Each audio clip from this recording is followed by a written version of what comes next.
The first one involved a trip into Pretz, where the man gave me the senior discount without asking for it. But I didn't even know Pretz did a senior discount. Just by looking at me, he assumed I was entitled to an OAP discount. Oh, that's an insult, isn't it? Well, I don't know whether it is an insult. Everybody on Facebook said it's a boon, Judith. Just take a discount when it comes to you. But you know how uninterested I am in a discount. But anyway.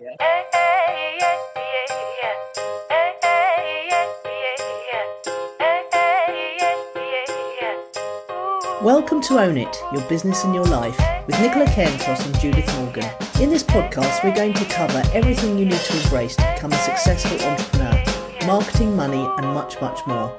How to create a business doing just what you love. How to own it, your business and your life. This one will be fast, funny, feisty, and very lively. So sit back and enjoy the show.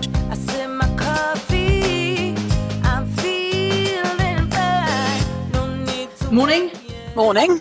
So how's things then? You go first. All right, my week. What's been happening my week? Well, sadly, we've lost both Tommy Cooper and Stephen Hawking in one fell swoop this week. And the man that does Bullseye. I forget what his name is now, but in the same league as Ken Dodd, to be honest with you. I can spare Ken Dodd easily. Sorry. Oh, I did see him live once at Hammersmith Odeon with Irving. Oh, my word. Really funny. But that's weird. Yeah. I know. I wouldn't have chosen to go, but I did enjoy it once I was there. But Stephen Hawking, of course, lots of fantastic quotes from him being shared around on social media. So well worth a look because he had some truisms. Went to the Tamarisk Tree, a new taverna under new management. Well, it's not a new taverna, but it's under new management. Had fantastic meal, fantastic service. And I said to them at the end, we all want to recommend you. Do you have a Facebook page? And he said, no, not yet. And I said, well, the season's starting soon and lots of tourists will want to recommend your Facebook page. So I suggest you get started with that. I would regard having some sort of presence on social media, if you're going to be launching into on the busiest beach in the busiest part of the Greek Peninsula, then I would think that would be a requisite. If you're already on the busiest beach in the busiest part of the peninsula, don't you think he thinks that passing footfall will do it for him in the season? Yes, he will, and that's awfully limited, isn't it? Because, that people are only here for 2 weeks, and if they recommend a place on their Facebook timeline and are able to tag that place, then all their friends who might go to in the next 2 weeks and the next 2 weeks and the next 2 weeks and the next 2 weeks will know about it, whereas they wouldn't have otherwise. I don't know. I suppose it's a difference between old school retail and new school retail, isn't it? And is he Greek? Yes, and young. And he's always lived in that neighbourhood? Yes. And he expects what to bring the punters in? The fact that he's taken over going concern? Yeah, well, the fact that there's only actually 6 tavernas on that beach, and he's one of them. I suppose he just expects to be busy all the time from that. But the season here actually runs from March to November, and that beach is actually quiet 6 months of those 9 months. So he could use a bit of extra help. It's about building a loyalty, isn't it, and building a tribe. The most successful tavernas here, the ones that are busy all winter through, build a tribe of people who are raving fans. Yeah, but I imagine that if he's in the first month of opening, it'll be not at the top of his list. Possibly not, no. Well, I did urge him to put it at the top of his list. Yeah, so I speak as a woman who's opened up a new Facebook page myself this week, but I'll tell you about that in a minute. Okay, all right. So what else has happened? That's pretty much it for me this week. I'll update you on project updates. A very pleasant week, lovely weather. Okay, well, I've got a funny story to tell you in this first section. You're sighing. It doesn't sound that funny already. Oh, it's a faff, but it's funny. I think there was a moment when it looked like it might turn out even funnier, but it's I'll tell you. Somebody of our mutual acquaintance, but probably not who would first come to mind, got me into a smallish investment in 2010, which we've been waiting for a very long time for it to come around. And they post online every Saturday an update about what they expect to happen and when.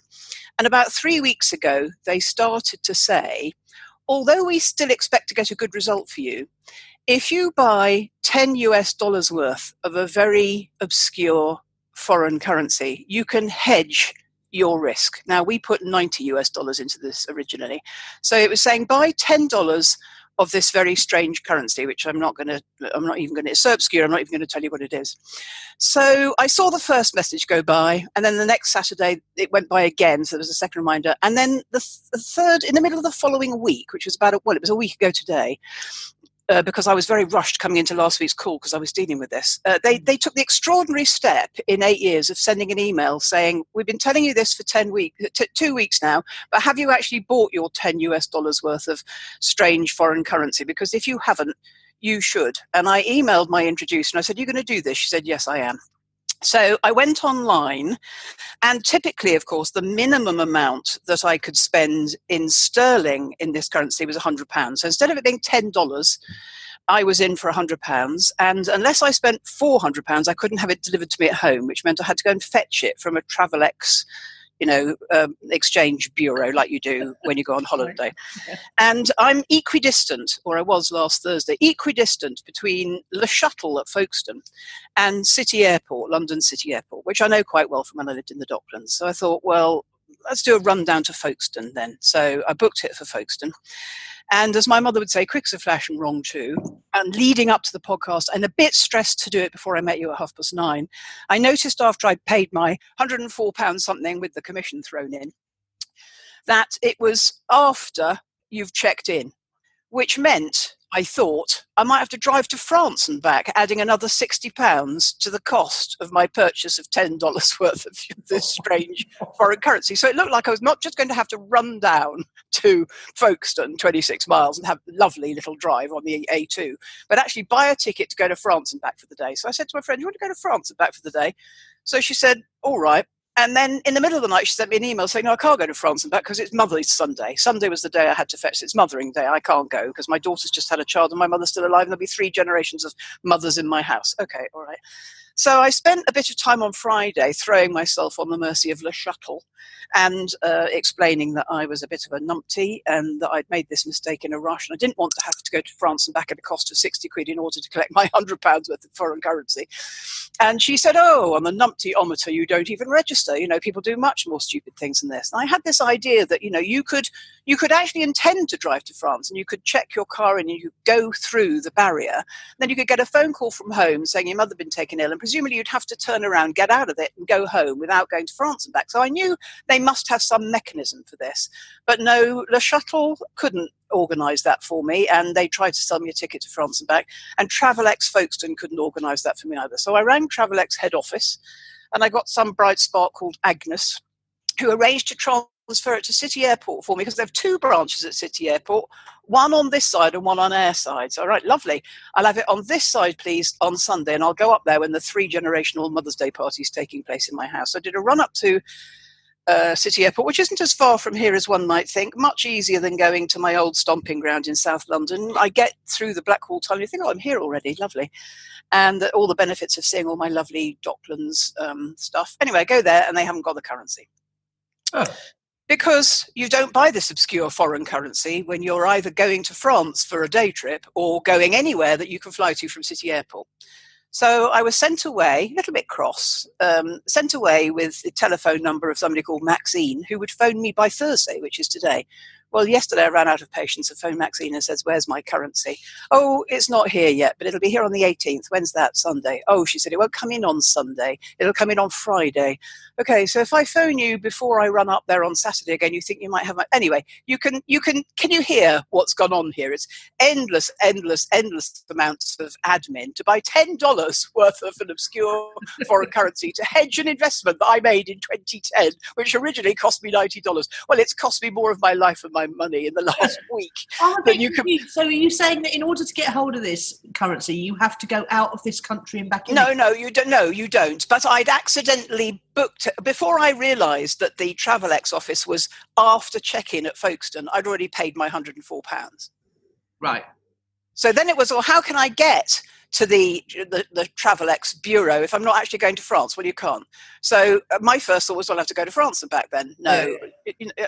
But actually then, even if I'd bought a ticket to France so I could get through the car check-in, I didn't actually want to have to go to France and back. Could you just... I've paid the 60 quid, just don't make me go to France for it. Anyway, they could transfer it to another branch. but when I got there, they hadn't got it either.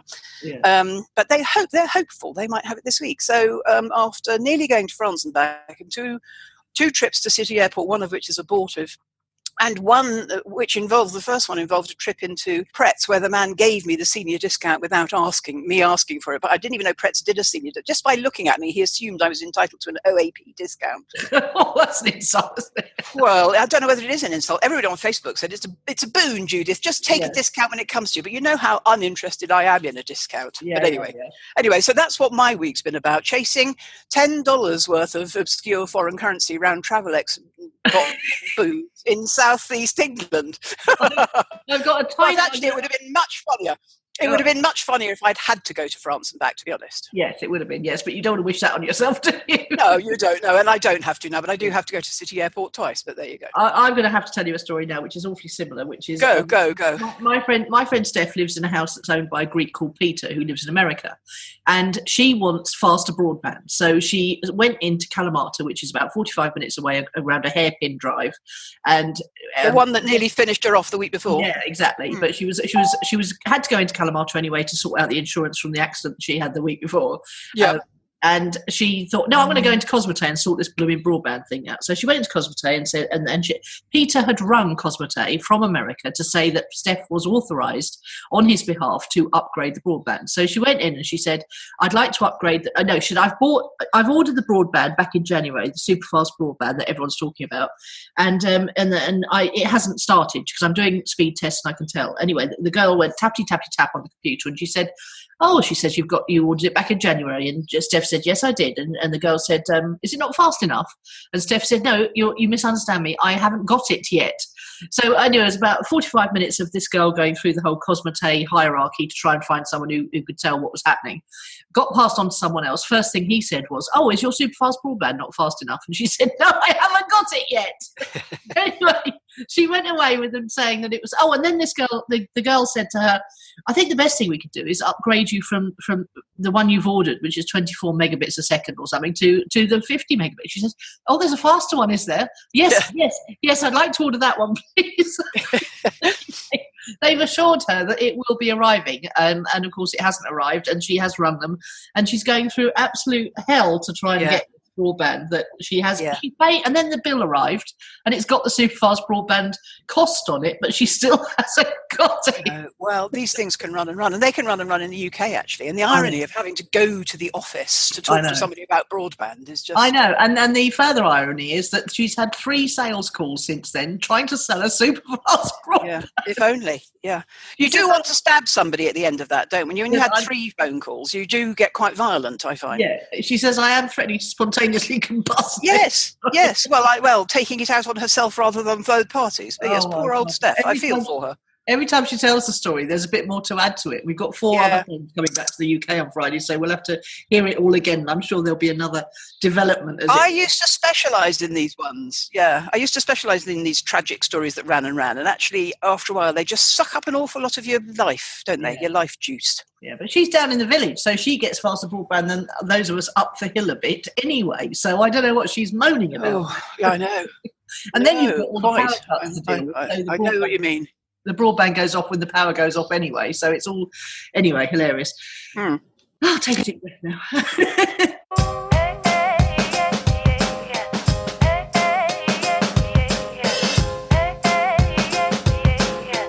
What's fueled your fire then?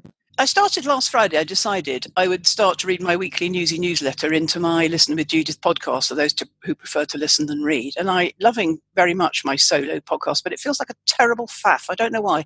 And when I do it, I always enjoy it, and particularly listening to it afterwards. How weird is it that things can be both an annoyance and enjoyable? Oh, tell me about it. I feel exactly like that about my V-zine. I'm inordinately proud of it. I love watching it when I have to watch it to approve it. But it feels like it only takes me, I'm not joking, 15 minutes max once a week. But it feels like such a thing hanging over me until I actually do it.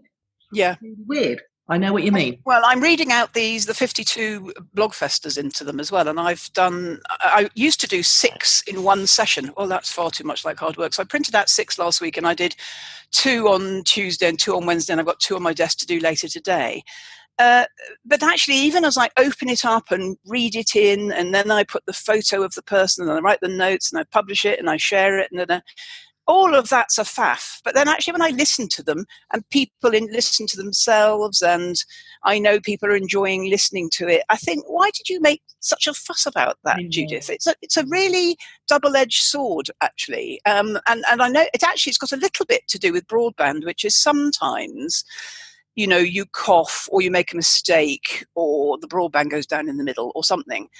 And actually, apart from the last one where the broadband goes down, I don't actually re-record them now. I just go, oh, I made a boo-boo, and read that sentence again. Because starting over, if I had to start over every time I made a boo-boo or I coughed or I couldn't understand a sentence because they hadn't got a comma in the right place, it would be unbearable. Do you not have any editing software there? No, I'm not going to edit because the fact is, who cares? It's just me read most, 90% of it is fine. Okay, I cough sometimes, I can't read it again. And no, I haven't got editing software for a reason. I don't consider myself to be a person who ever wants or intends to learn about how to edit audio. Oh, right. Okay. Well, it's funny. And also I think it's human. I think it's human for people to hear me laughing when I make a boo-boo. Well, I'm really glad you're doing it because voice, I'm completely converted to the thought that voice is just going to get bigger and bigger and bigger because it saves everyone so much time. We can do two things at once. So keep at it, love.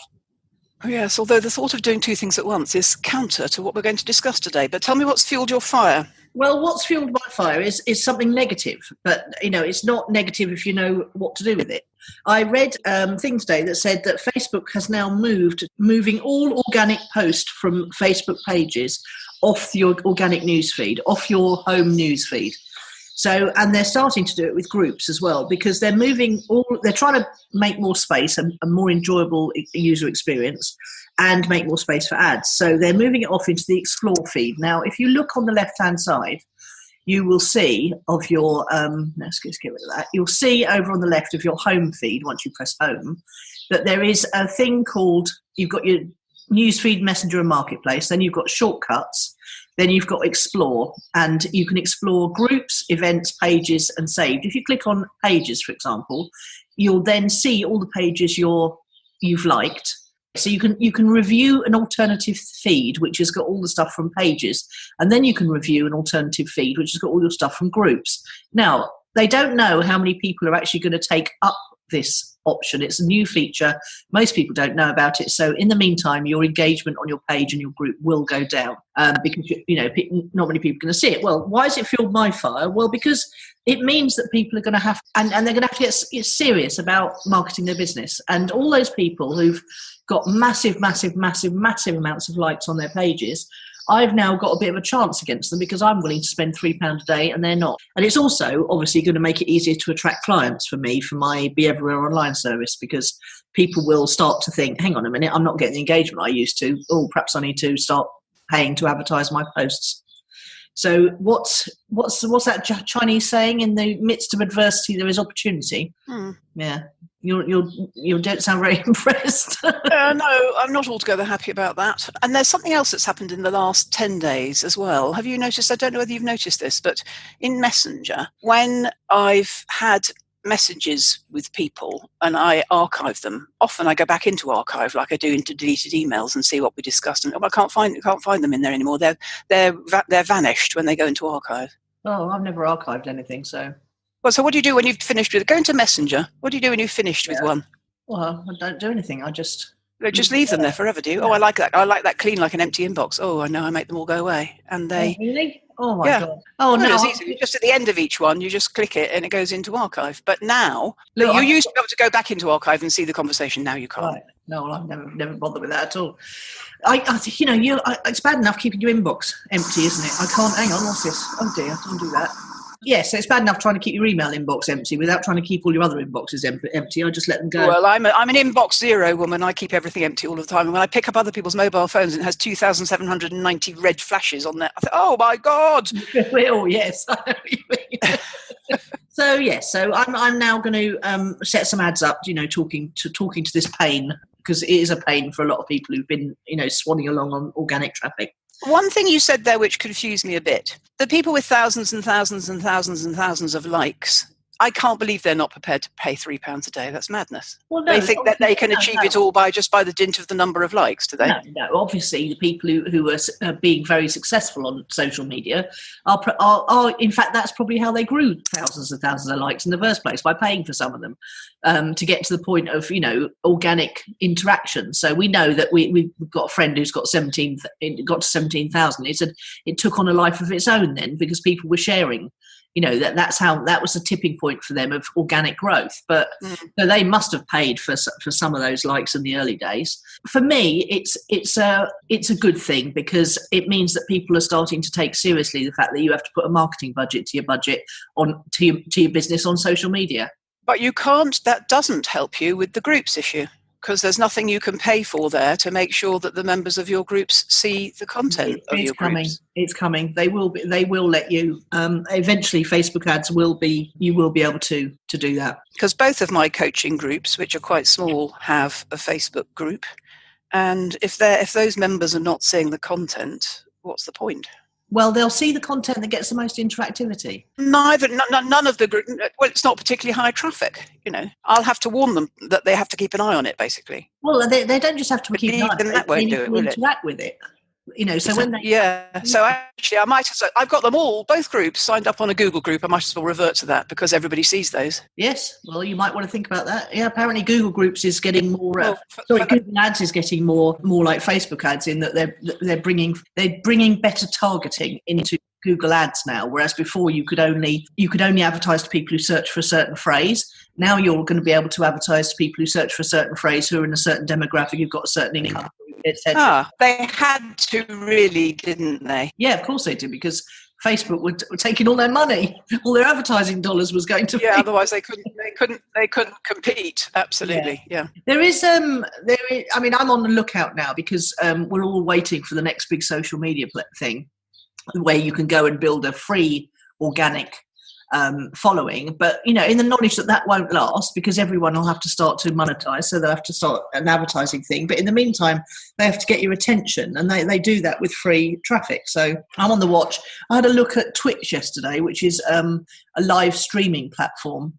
I'm not massively impressed with it, but Casey Neistat's just gone over and he's trialing it, so I'm just keeping my eye out, because Snapchat's a weird one. It's so difficult to find people in a category. You can go and find people easy enough, but you can't just go and find great internet marketing gurus or anything like that. So the search functionality is not all that, but I do like Snapchat for the privacy of it. So the fact that you can send messages or snaps just to your family by choosing them, I don't know, hasn't quite grabbed me. And they've just had an update too, which has made it even harder to use. So I don't think Snapchat's there yet, but I'll keep my eye open and let you know what I think the next one's going to be when it comes along.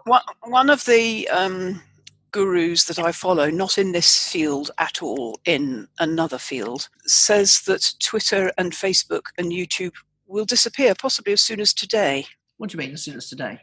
Well, later today, all three of those platforms may disappear and be replaced with version 2.0. Anyway, we won't go there. But if all three of them disappear, remember where you heard it first, okay? Literally today? Yes. Today is, by the way, the Ides of March. You know what that means? No. Well, apart from the day that in Shakespeare's play Julius Caesar was stabbed, it's a day when all universal debts are settled. And does it happen every year? Well, the 15th of March happens every year, yes, and it's always called the Ides of March, yes. But in one of my other realities, today could be a significant day. Oh, okay. That's all I'm saying.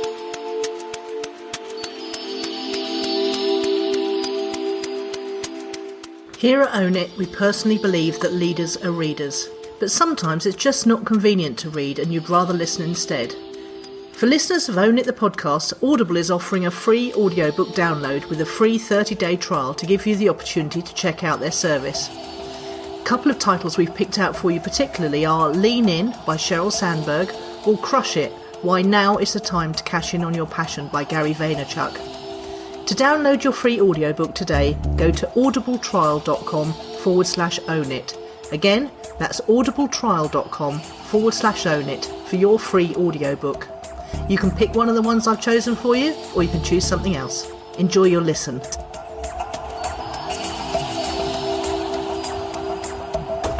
Let's move on to focus of the week. Well, it is, and before we go there, let me just say it is quite a significant day for me because I'm wearing a pair of blue jeans. I've had a love-hate relationship with those. I know, it's a thought that boggles the mind, isn't it? I've got a pair of mum blue jeans from Marks and Spencer's on. Are you there? Have you fallen off your chair? Well, did I ever tell you this? Yes. We got a terrible delay. Did I ever tell you the story about the cold call I received back in the 90s when I actually used to answer the telephone? And a man told me that he was phoning from the Denim Research Bureau or something like that. And could he ask me some questions about denim? And I said, by all means, but I should tell you before you start, I've never worn, neither do I wear, neither will I ever wear denim, but please feel free. And he went, oh, Miss Morgan, where did we go so wrong? Where did we go so wrong? Well, I just got sick. I got sick of wearing black all the time. And in the summer, I wear linen. But I didn't know what to wear in the winter. So I bought myself, I was flushed from success on my shopping trip to Kalamata. So I bought a load of non-black clothes. And some of them arrived yesterday and were in the Katerina supermarket waiting for me. So today I am sporting a pair of said jeans. Good. Good. Right. Okay, moving swiftly on then. You talk to me about focus of the week. We've got a delay, so all I can do is follow you. Okay, all right. So we're going to be talking about focus of the week, which is we were going to do a loose women thing, and then we had several swappings of ideas, and Judy came up with this one about being unbusy, and I resonated with it because Justin Brooke, who's someone who we follow and we interviewed for the summit, he and his wife Shona have just bought a massive RV which they're towing on a big, sort of 4x4, and they've literally got rid of their house. I mean, they got rid of their house before they went travelling, so they've come back, they rented it out. And since then, they've literally this week, yesterday, today, whatever, they've set off on a round America tour in their RV as a family. Now, they homeschool their kids, so, they can perfectly well do that. And Justin's bright enough to have figured out all the tech, so they're constantly online. And he says, I just want to, in fact, I sent Judith a link to his comments, didn't I? And he said, I just want to run marketing campaigns for a few small clients and live my life. And I'm not interested in being on stage anymore. I'm not interested in making millions. I'm not interested in being all the podcast interviews. He says, money has just become a scorecard to my marketing campaigns. Anything over 10K a month, I just reinvest or give to charity. And, I just thought that was really interesting. And it's been an incredible post. Lots and lots and lots and lots of people who previously were striving for the high life have said that they're all doing exactly that. From James Schramko, who spends his time surfing, through to myself, who is quite happy living in Greece and doesn't really want any more than that. When I sold my business in 1997, I was 42 and I'd already achieved everything I wanted to achieve in a business sense 21 years ago. I then took 5 years off, did almost nothing, and in 2002 found coaching, then 2003 met you and been coaching ever since. But in 2009, my favourite guru, Wayne Dyer, produced a film which in the UK they called The Shift, but was much more appropriately named in America From Ambition to Meaning. And all these guys are doing are hitting the point where they move from ambition to meaning. And you either move from ambition because you've satisfied your ambitions or given up on them, to meaning because that's more important to you in your life now than your careerist goals were before. And if you've got children, or if you're a bloke, or if you're a woman, or if you've got your 10K a month, this all comes at a different stage for everybody. And what makes me laugh about the fact that we decided to discuss this today on episode 173 is that 3.25 years ago when we started this, we named it Own It, Your Business and Your Life. And it took us a whole year to even discuss the and your life. We just talked about business. Before I said, oh, by the way, look, the second half of our name is And Your Life. And all these people are doing now, and Schramko was one of the early adopters, more important, especially as their children get to a certain age. Because one of Mr. Brooks' comments was about helping them achieve their ambitions now. Yeah. He's wanting to help his children achieve their ambitions, even though he's realised that achieving ambitions is ultimately meaningless? Or is it that he realises you have to go after your ambitions and goals in order to be able to get to a financial situation where you can then go pursuing a life full of meaning? Well, I think it's a crossover between the two. I don't think ambition is meaningless. In fact, I think it's important when you're a young, thrusting person. However, I think some people, and this isn't a race or a competition, it's about your own personal psyche. Some people get there faster than others. It's interesting. I put being unbusy when you said that at the beginning, but really I'd already thought this is about the meaning of life. And everybody's life is individual and unique.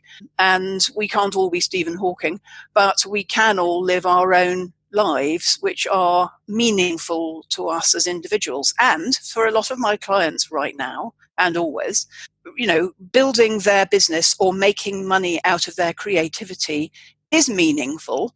And for a woman, which quite the majority of them are, who have had, say, lost 7 years for child rearing purposes, and they're not regretful of that, but they've lost part of themselves. They've lost part of the meaning of their own lives. So reinventing themselves through doing something meaningful to them sort of ticks both of those sides of the equation, ambition and meaning. I don't think they're mutually exclusive. And I think if we go to Wayne Dyer's film An Ambition to Meaning, that sort of thing, one of the things I'm always struck by and slightly revolted by, to be honest, is how the older man marries a younger woman and starts espousing all this nonsense about how he wants to be with his second family because he missed out all of that vital child rearing stuff with his first time around. Yes, absolutely right. But he was too careerist and ambitious and driven, perhaps, or maybe head down as breadwinner to look after them all. Who knows? But this all changes all of the time. It isn't rule bound. It isn't, you can't say, right, I'm age 62, I should be moving into the meaning stage now.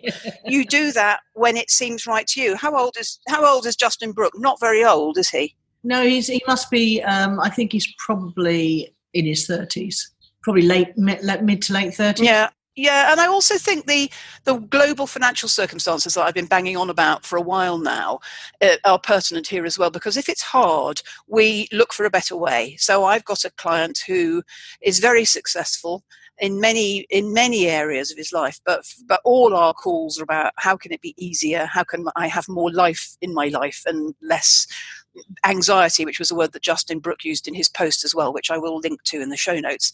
How can I have less anxiety? How can it be easier? Which is something I've always said, when it's right, it's easy. It's struggle that people don't want anymore. They don't want struggle. They don't want anxiety. They don't want as much ego, actually, because if he's surrendering his ego for the benefit of his children's being with them, while that counts, I think that's quite an important value-driven thing in life. And it's one of the things I try to console my ambitious business-building mothers when they can't do anything at half-term, and then they lose another week because somebody's at home with diarrhea and vomiting. I go, it's only 2 weeks, chill. But they are in such a hurry to create something of value for multiple reasons. I need it for my sense of self. We need it for the family income so my husband doesn't have to work so hard. I just need it as a creative expression of myself. And so there's still, but that's ambition and meaning combined. So it's really a really tricky thing, this. All the sort of old gurus say, that once you crack the meaning of life, you turn up your toes and snuff it. It's a lifelong job, basically, is to work out what do I want and what is meaningful for me? And it changes all the time. And I think that when it's been hard, and Justin Brooke, I think what I read between the lines in his post is that there's not much point in having more than 10 grand a month. Yes, I agree. And most of us would love to have that peace of mind. But I think it's hard doing that on your own. Even if you have a team of outsourcers and in the Philippines and God knows what, it's still hard because you're the top of the tree. And your man last week, Steve Bartlett, who's in his 20s, he's in the ambition phase, so it's not as difficult for him. But once he's done it for another 15 years, like Justin Brooke, he might be making decisions too, or he might make them sooner, or he might make them later, because it's everybody's individual choice. But, it all comes to a point where we go, there has to be a better way. And I think that if you look down the comments on that post, Shramko said nice or something like that. Basically, everybody gets there sooner or later is my point, and only each of us individually can decide what's meaningful to us. Yes, it's really interesting, isn't it? And it brings me in mind of a conversation I've had yesterday with the Write Club ladies, because I said, I'm struggling to write now that I know that the vast majority of even successful writers don't earn very much. And it shouldn't be like that, because I should be wanting to write as part of, my creative process, and because getting a book written is a meaningful thing to me. But all I can think is that it's actually quite a hard thing to do. And wouldn't I be rather spending my time lying on a sunbed reading someone else's great literature? Yes, okay. My viewpoint on that is actually that writing the book's the easy bit, it's the marketing that's the hard bit. I know, but with fiction, it's they all act like it's different to business books. They all act like it's the writing of the thing that's the important thing, and it's the process of doing it. And yeah, quite. So they're not in the same place as you are, which is they feel a strong urge to express themselves through the written word, whereas you were joining in with a nice club that was available to you locally. It wasn't your primary urge, was it? No, and I do feel I express myself in the written word quite a lot in my marketing materials. So that fulfills that need. Whenever I feel a need to express myself, I express myself and hope to make some money from it. Quite. Well, there is no doubt in my mind, given your internet marketing skills, even with the restrictions that we've discussed today with Facebook and so on, there is no doubt in my mind that you and I, you perhaps even more than me, are very well, as well placed as anybody to sell any kind of book that we choose to self-publish. Yes, if we pay attention to that and focus on it. My issue before has been that I've churned out books, but I haven't actually done anything to market them. And tell me why that is. Because I'm on to the next creative new shiny object thing. Because I like learning. I like learning how to do things. I don't like actually implementing the doing of them. So that's where I now have started to put Phoebe and Sarah in place to implement and make sure things get done. Otherwise, I'd never have got to episode 60 of my own V-zine if Sarah hadn't been there. Phoebe hadn't been there to edit it, and Sarah hadn't been there to put the process in place to get it out there. Well, what are the implications of that for your membership of Write Club if you're not going to write? Does it mean that your creativity and learning something new and launching something new was fully expressed in bringing them to the world through podcasting? Possibly. And two of them are learning how to edit now as well and publish. So I will not be the sole person who needs to do the podcast for them. So I don't know. Perhaps it's just that I'm just a bit burnt out at the moment. Perhaps it's just, the time of the year because of, what happened. And I don't know. Perhaps it's that I need to create more space in my life so that I then feel that I want to fill that space with something creative. This is very pertinent. This is exactly on topic. That's exactly what Justin Brooke is saying, which is, and actually it's what I wanted to do when I sold my accountancy business, which is I just want to give it as much time as it takes to occur to me what I think I might like to do next. Yeah. And you have to become unbusy, don't you, to create that space? Well, you have to afford it as well, which I could because I'd sold my business, and Justin can because he's got 10 grand a month. Yeah. So we've got to get to, our ambition has to serve us to get to the place where we can afford to stop and make space to find out what next. Well, interestingly, usually it does, because if you're still chasing something, you're still driven and ambitious. Yes. So what are you saying? Because for some people, what you just described could take forever and would mean there was no room ever for meaning, because it's quite hard to either build something you can sell or build it up to 10 grand a month. So assume the majority of us never get there. It means that we've got to find a way in the middle still to have a life of choice once you reach the point. I mean, it's why most of my clients came out of corporate life to a place that's actually no easier, it's just different, and why they all talk about freedom. And, what my book's all about really is how do we, in this complex, muddly world full of emotions and Facebook changing the rules, find peace. I was appalled when you said what you said, because I really wanted to say out loud, I can't bear it. I can't bear them. We've done all of this work. I can't. It's unfair. I don't want to play anymore. I'm taking my ball home. I don't want to play anymore. I think, and it's not about having to pay. It's not about having to pay either. It's about, because I do pay. It's about I've got to learn something new again. I'm too old. It's about change, isn't it? Just give me the senior discount. Yeah. Yeah. It's about constantly having to adapt to change, and that's never going to change. Well, you get past it. That's the point. You get past wanting to adapt to another change, especially if you're not driven. Yes, I understand. My life is given meaning by learning new things. I've got 2 or 3 things I want to learn, and then I will implement systems to make them happen, and then I will give those systems to someone else to actually do for me.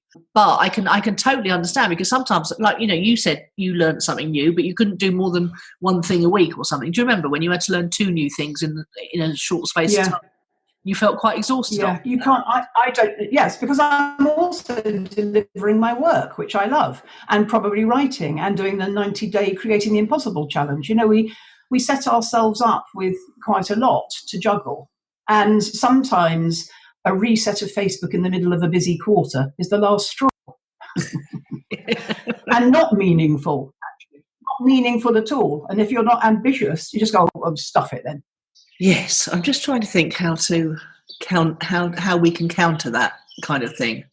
Well, I think meditation is useful, and you're already creating a habit of that. It's about, lots of my clients would go for a walk in nature and remind them. So if you go down to the beach and watch the sunset or the sunrise, you'll remind yourself pretty quickly what life's all about. We're a microdot and we're unimportant, but we get this stuffed up sense of ambition, importance and drive.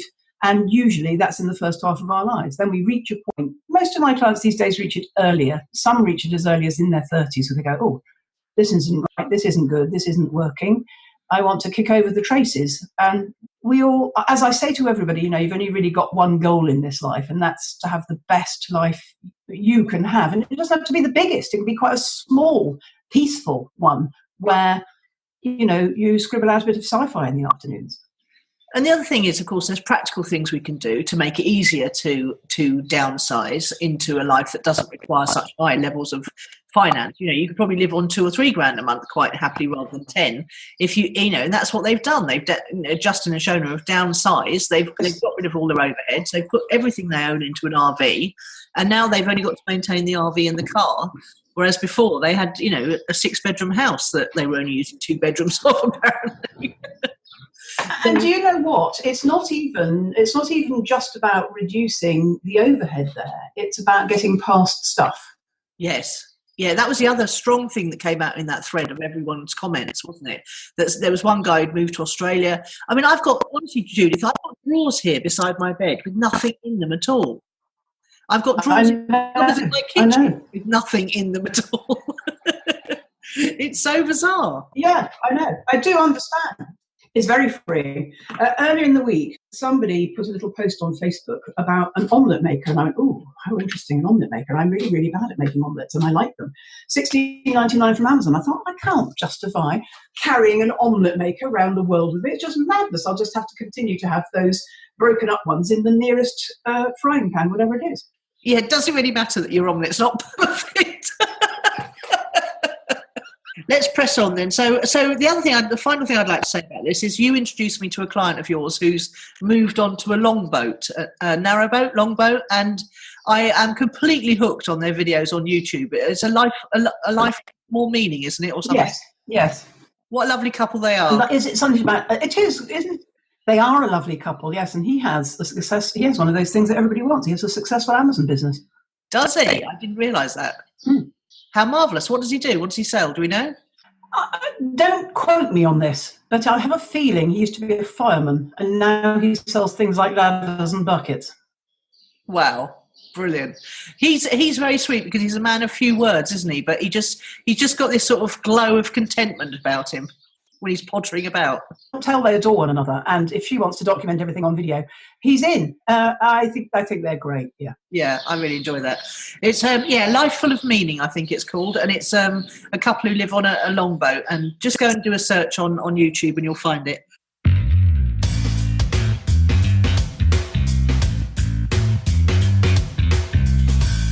Right, what is your word of the week then, madam? My word of the week is numpty because of the Travelex story, and not just because I was quick as a flash and wrong too in booking my Travelex currency online and realising I had to go through the check in to go to France and back, but just them too. You know, I've discovered they're incompetent. I placed an order, they transferred it, they want me to cancel it. No, they don't want me to cancel it, they want me to ring first. What's your word? Okay, my word of the week is streamline, just because I'm even though I've got things incoming, I'm very interested in streamlining. So I'm going to go through my tiny limited wardrobe and get rid of anything that I don't need and get anything mended that needs mending, because there's a tailoress in Aggius Nicola apparently who's very good.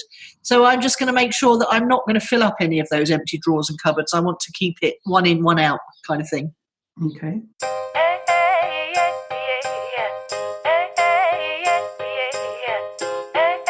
Do you want to tell me anything on the project updates front? Yes. Nothing going on my book, as I've already told you. New client says he's coming on board on Friday for the Be Everywhere Online Done For You service, and he's asked a million questions, which I have patiently answered while being absolutely realistic. He basically wanted me to answer the one main question, which is, do I have a business? And I've been very, very honest with him to say that no. Nobody knows if you have a business. There are other people who have businesses like the one you want to create, and you have good credentials and you have a good stage presence, so you'll work well on video. But until we start showing your videos to your potential audience, we don't know. I cannot give you that assurance and guarantee. And every other of his 30 odd questions were all based variations on the same. So I've had to be very firm and gentle and say, I can't tell you that, but if you want to use my system to test whether you have a business, it's going to give you your best chance for the least amount of money input. So I feel very confident in that now. I think that's nicely honest. Well, you've got to be, haven't you? I can't take people's money and under false pretenses. I want them to make the buying decision being fully aware of the fact that it may not work. But I'll do my absolute darndest to make it work, and that out of everyone around, I'm probably well qualified to make it work if it can work. You're well placed, indeed. Yes, you're reminding me of a story where a client came to see me in my garden shed quite a long time ago, about 6 or 7 years ago, and I said after our induction visit, "I'm not sure I can help you." And honestly, there's not very many, and there was one in my current coaching business. And I said, "I'm not sure I can help you." She said, "Well, I want to work with you anyway." I said, "On that basis, I will take your money and do my best." Yeah, but it has to be a responsible, cognitive buying decision, doesn't it? They have to be aware that they are making the decision. Otherwise, it comes back to bite us, the supplier, because people like to blame, don't they, if things don't work out? I think I can help most people. I wasn't convinced I could, so I said that. Okay, what about you then? Yeah, I've got 2 things in here, and they're both pertinent to what we've discussed today. I opened a Facebook page for my fabulous adventure. I was in 2 minds about having yet another Facebook page, but it's a very different topic to business coaching, so I felt it had to be done. And I can, in view of what you've told me today, I can take on 3 clients in a week. 2 have paid, and I've started working with one already. And on the other side, on Tuesday, 102 books sold. That's about 1 a day since it went live. And again, it's on the topic of what we're talking about, which is quite a lot of work goes into that, as we knew already from watching, say, Daphne Capsali and her social media work. And it goes to what you say about your Write Club writers too, and indeed that thing that's put you off writing about, how little money people make.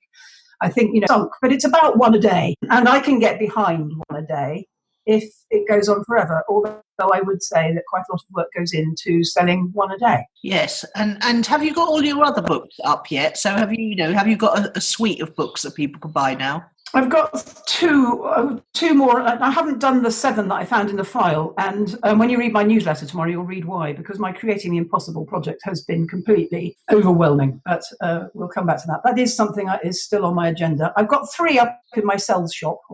Each one of the ones that I've got in my file will need updating, new cover, sending to Matt, so he can do it in all the free formats and I can get them up on Amazon. And I'm not sure all of those are worth Amazoning. So they will definitely end up on cells, but it hasn't been a priority, and audio videos is a massive undertaking. Yeah, absolutely.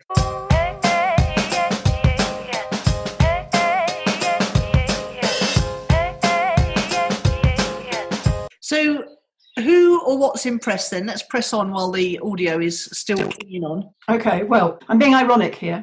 Thank heavens that 1,500 of my closest Facebook friends told me yesterday that Stephen Hawking had died. Otherwise, I'm impressed by something. I'm impressed by one element in a life. He exceeded his own life expectancy by 40 plus years. He made meaningful those 40 years in family terms, but in scientific terms as well. And they told him he wouldn't be able to talk. I think he had one of the loudest voices. I don't join bandwagons, but there was quite a nice quote, as you said, that went by on Facebook over and over and over yesterday about looking at the stars and not at your shoes. But what impressed me is that he had a diagnosis from scientific doctory types that he wouldn't live until this age, and he exceeded that. Impressive man. Yes, very good. I'm in a reading club as well as a writing club. We were instructed to read The Wonder by Emma Hugh, which is about a little girl who, basically there's a spate of little girls who in Wales and Ireland were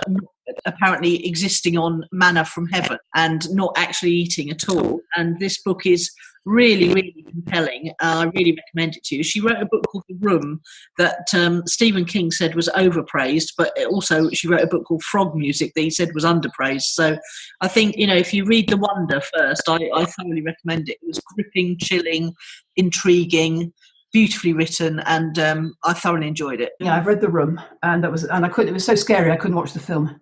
Oh, really? Oh, gosh. Okay. I think we need to end, Nicola. I'm speaking, but you can't hear me. Yes, I think we do. Thanks very much, and I'll see you next week. Bye. All right. Bye. You've been listening to Nicola Cairncross and Judith Morgan. The podcast is called Own It, Your Business and Your Life. Do come and visit us at ownitthepodcast.com. We'd love to hear your feedback. You can find out more about Judith and visit her on her website at judithmorgan.com, and you can find Nicola at nicolacairncross.com.